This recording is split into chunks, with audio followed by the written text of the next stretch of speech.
Hey everyone, thanks for joining us today. Welcome to this event of Building Your Cloud Center of Excellence with Hitachi Vantara. I'm your host, Lisa Martin. I've got a couple of guests here with me next to talk about redefining cloud operations and application modernization for customers. Please welcome Pram Balasubramanian, the SVP and CTO at Hitachi Vantara.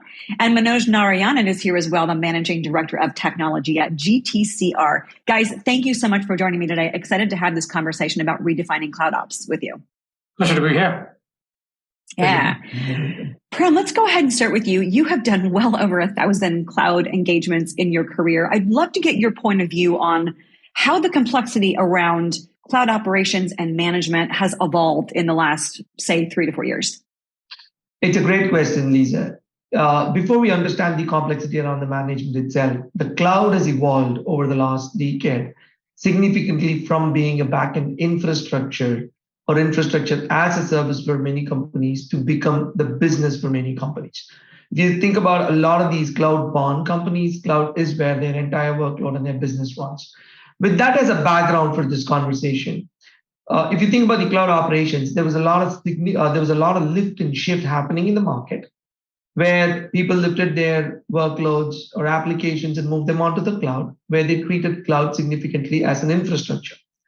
And the way they started to manage it was, again, the same form as they were managing their on-prem infrastructure. And they call it INO, infrastructure and operations. That's kind of the way traditionally cloud was managed. In the last few years, we're seeing a significant shift around thinking of cloud more as a workload rather than as just an infrastructure. And what I mean by workload is, in the cloud, everything is now code. So you're codifying your infrastructure. Your application is already code, and your data is also codified as data services. With now that context applied, the way you think about managing the cloud has to significantly change. And many companies are moving towards trying to change their models to look at this complex environment as opposed to treating it like a simple infrastructure that is sitting somewhere else. So that's one of the biggest changes and shifts that are causing a lot of complexity and headache for actually a lot of customers for managing environments. The second critical aspect is that even exacerbates the situation is multi-cloud environments.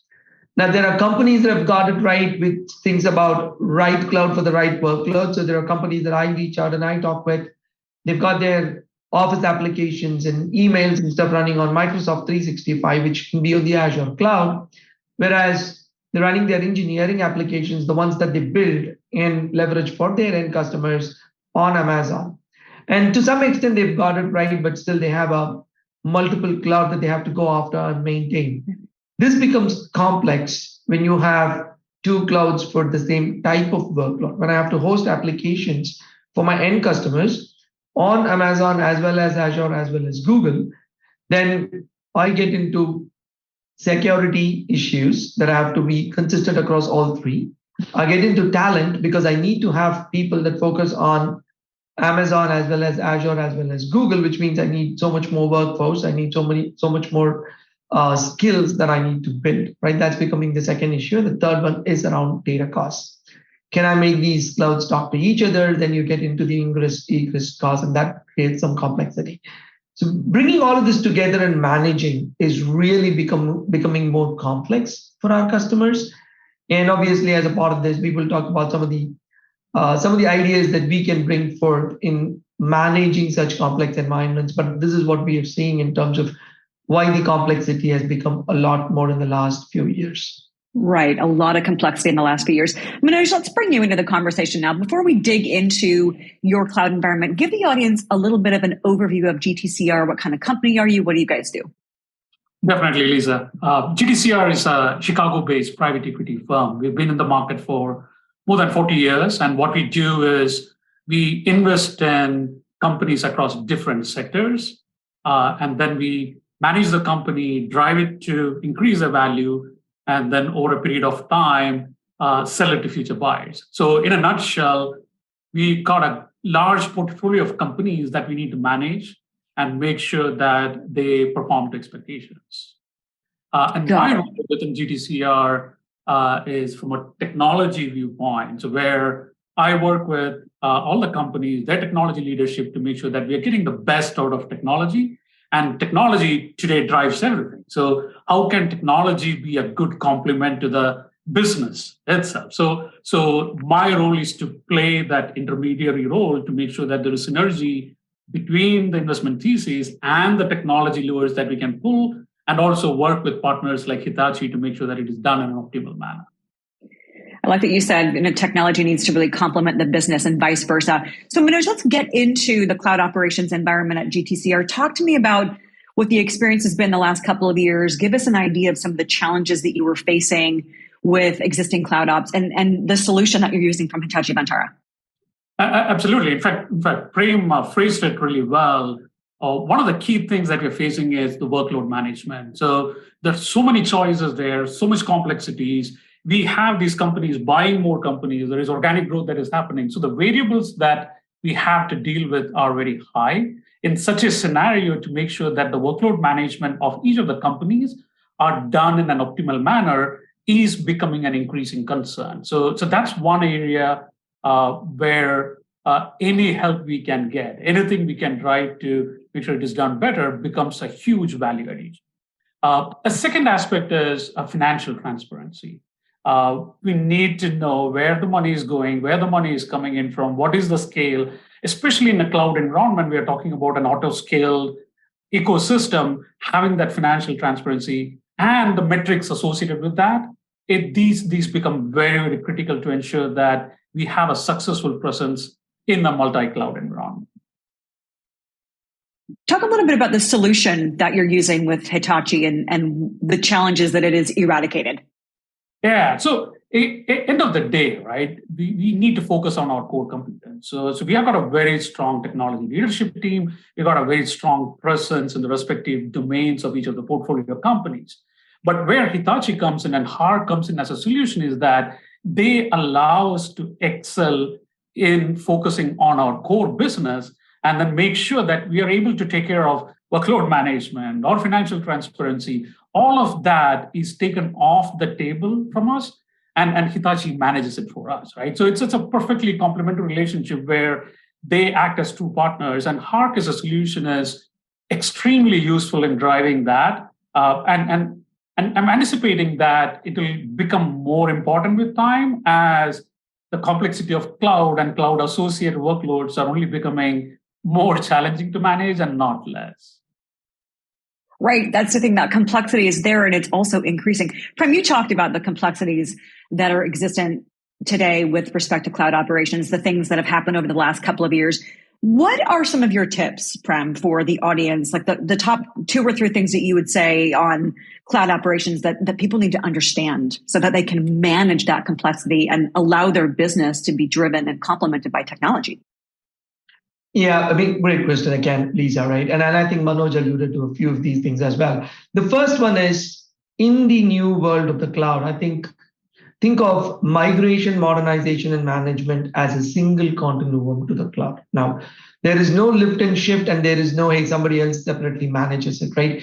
If you do not lift and shift the right applications the right way onto the cloud, you are going to deal with the complexity of managing it, and you'll end up spending more money, time, and effort in managing it. So that's number one. Migration, modernization, management of cloud workloads is a single continuum, and it's not 3 separate activities. Right, that's number one. The second is cost. Cost traditionally has been an afterthought, right? People move the workload to the cloud. And I think, again, like I said, I'll refer back to what Manoj said. Once we move it to the cloud and then we put all these fancy engineering capability around self-provisioning, every developer can go and ask for what he or she wants, and they get an environment immediately spun up, so on and so forth. Suddenly, the CIO wakes up to a bill that is significantly larger than what he or she expected, right? And this is become a bit common nowadays, right? The challenge is because we think cost in the cloud as an afterthought. Now, consider this example. In previous world, you buy hardware, you put it in your data center, you've already amortized the cost as a CapEx. So you can write an application, throw it onto the infrastructure, and the application continues to use the infrastructure until you hit a ceiling. You don't care about the money you spend. But if I write a line of code that is inefficient today and I deploy it on the cloud, from minute one, I am paying for the inefficiency. So if I realize it after 6 months, I've already spent the money. So financial discipline, especially when managing the cloud, is no more an afterthought. It is as much something that you have to include in your engineering practice as much as any other DevOps practices, right? Those are my top two tips, Lisa, from my standpoint. Think about cloud workloads. And the last one, again, and you will hear me saying this again and again, get into the mindset of everything is code. You don't have a touch and feel infrastructure anymore, so you don't really need to have foot on the ground to go manage that infrastructure. It's codified. So your code should be managing it. Now think of how it happens, right? That's where we're going as an evolution for this. Everything is code. That's great advice, great tips for the audience there. Manoj, let's bring you back into the conversation. You know, we can talk about skills gaps in many different facets of technology. The SRE role, relatively new skill set. We're hearing a lot about it. SRE-led DevSecOps is probably even more so of a new skill set. If I'm an IT leader or an application leader, how do I ensure that I have the right skill set within my organization to be able to manage my cloud operations, to dial down that complexity so that I can really operate successfully as a business?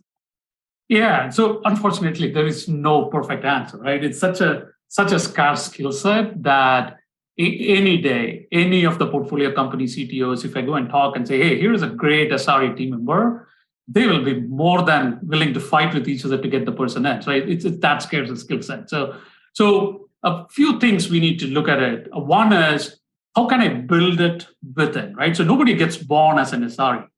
You make a person an SRE. So how do you inculcate that culture? So like Prem said earlier, right? Everything is software. So how do we make sure that everybody inculcates that as part of their operating philosophy? Be they part of the operations team or the development team or the testing team, they need to understand that that is the common guideline and common objective that we are driving towards. So that skill set and that associated training needs to be driven from within the organization. And that, in my mind, is the fastest way to make sure that that role gets propagated across the organization. That is one.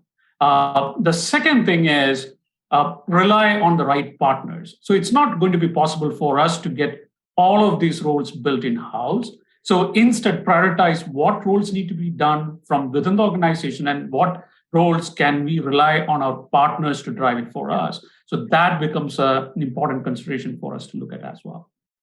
Absolutely. That partnership angle is incredibly important from the beginning, really kind of weaving these companies together on this journey to redefine cloud operations and build that, as we talked about at the beginning of the conversation, really building a cloud center of excellence that allows the organization to be competitive, successful, and really deliver what the end user is expecting. And I want to ask. Sorry, Lisa, may I add something to it? I think. Sure.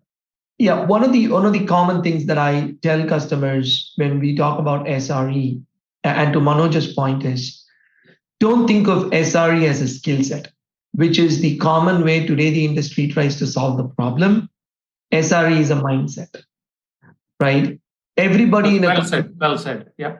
Thanks, Manoj. So everybody in a company should think of him or her as a site reliability engineer. And everybody has a role in it, right? Even if you take the new process layout from SRE, there are individuals that are responsible to whom we can go to when there is a problem directly, as opposed to going through the traditional ways of, hey, I talk to L1 and L1 can't resolve, they go to L2 and then go to L3. So we're trying to move away from an issue escalation model to what we call as the issue routing or an incident routing model, right? Move away from incident escalation to an incident routing model so you get to route to the right folks. So again, to sum it up, SRE should not be solved as a skill set because there is not enough people in the market to solve it that way. If you start solving it as a mindset, I think companies can get a handle of it. I love that. I've actually never heard that before, but it makes perfect sense to think about the SRE as a mindset rather than a skill set that will allow organizations to be much more successful. Prem, I wanted to get your thoughts as enterprises are innovating, they're moving more products and services to the as a service model. Talk about how the dev teams the ops teams are working together to build and run reliable, cost-efficient services? Are they working better together? Again, a very polarizing question, because some customers are getting it right, many customers aren't. There is still a big wall between development and operations, right? Even when you think about DevOps as a terminology, the fundamental principle was to make sure dev and ops works together. But what many companies have achieved today, honestly, is automating the operations for development. For example, as a developer, I can check in code and my code will appear in production without any friction, right? There is automated testing, automated provisioning, and it gets promoted to production. But after production, it goes back into the 20-year-old model of operating the code, right? So there is more work that needs to be done for dev and ops to come closer and work together. And one of the ways that we think this is achievable is not by doing radical org changes, but more by focusing on a product-oriented single backlog approach across development and operations, which is, again, there is change management involved, but I think that's a way to start embracing the culture of dev and ops coming together much better. Now, again, SRE principles, as we double click and understand it more, and Google has done a very good job laying it out for the world. As you think about SRE principle, there are ways and means in that process of how to think about a single backlog. And in HARC, Hitachi Application Reliability Centers, we've really got a way to look at prioritizing the backlog. And what I mean by that is dev teams try to work on backlog that come from product managers on features. The SRE and the operations team try to put backlog into try to put features into the same backlog for improving stability, availability, and financial optimization of your code. And there are ways, when you look at your SLOs and error budgets, to really coach the product teams to prioritize your backlog based on what's important for you. So if you understand you're spending more money, then you reduce your product features going in and implement the financial optimization that came from your operations team, right? So you now have the ability to throttle these parameters. And that's where SRE becomes a mindset and a principle as opposed to a skill set, because this is not an individual telling you to do. This is the company that is embarking on how to prioritize my backlog beyond just user features. Right. Great point. Last question for both of you is the same. Top kind of takeaway things that you want me to remember if I'm an IT leader at an organization and I am planning on redefining cloud ops for my company. Manoj, we'll start with you and then Prem, go to you. What are the top two things that you want me to walk away with understanding how to do that successfully? Yeah, so I'll go back to basics. So the two things I would say need to be taken care of is one is customer experience. So all the things that I do, end of the day, is it improving the customer experience or not? So that's the first metric. The second thing is anything that I do, is there an ROI by doing that incremental step or not? Otherwise, we might get lost in the technology, wizardry, the new tech, etc. But end of the day, if the customers are not happy, if there is no ROI, everything else is just garnished on top of that. Now, it's all about the customer experience, right? That's so true. Prem, what are your thoughts on the top things that I need to be taking away if I am a leader planning to redefine my cloud at my company? Absolutely. And I think from a company standpoint, I think Manoj summarized it extremely well, right? There is this ROI and there is this customer experience. From my end, again, I'll suggest two more things as a takeaway, right? One, cloud cost is not an afterthought. It's essential for us to think about it upfront. Number two, do not de-link migration, modernization, and operations. They are one stream. If you migrate a wrong workload onto the cloud, you're going to be stuck with it for a long time. And an example of a wrong workload, Lisa, for everybody that is listening to this is, if my cost per transaction profile doesn't change, and I am not improving my revenue per transaction for a piece of code that's going to run in production, it's better off running in a data center where my cost is CapEx and amortized, and I have control over when I want to upgrade, as opposed to putting it on a cloud and continuing to pay unless it gives me more dividends towards improvement. But that's a simple example of when we think about what should I migrate and how will it cause pain when I want to manage it in the longer run.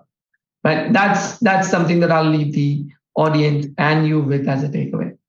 Excellent, guys. Thank you so much for talking to me today about what Hitachi Vantara and GTC are doing together, how you've really dialed down those complexities, enabling the business and the technology folks to really live harmoniously. We appreciate your insights and your perspectives on building a cloud center of excellence. Thank you both for joining me.